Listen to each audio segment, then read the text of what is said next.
আমাদের গ্রামের মধ্যে আমি আর কিছুদিনকার মেহমান।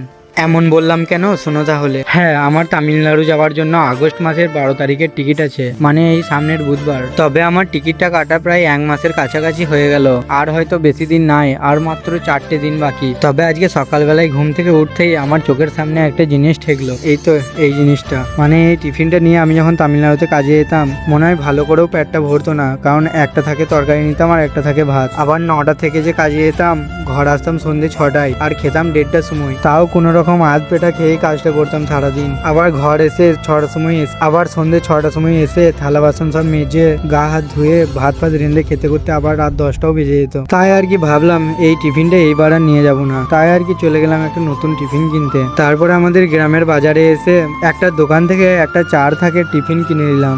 আর সেখান থেকে এসে আরো একটা দোকানে ঢুকে পড়লাম, সেখান থেকে কাজ করার জন্য একটা বুট কিনে নিলাম, আর কাজ করার জন্য কিছু জামা প্যান্ট কিনে নিলাম। তারপরে সেখান থেকে বেরিয়ে পড়লাম বাড়ির দিকে। আর ঘর আসতে করতে ভাবলাম এখান থেকে 2-3টে ফিঙ্গার কিনে নিই, ফিঙ্গার স্লিপ। ওখানে যে টুকটাক গেম তো খেলে শান্তি রাখতে হবে মনটাকে। আর মাত্র 4টা দিন, তারপরে সেই আবার তামিলনাড়ু।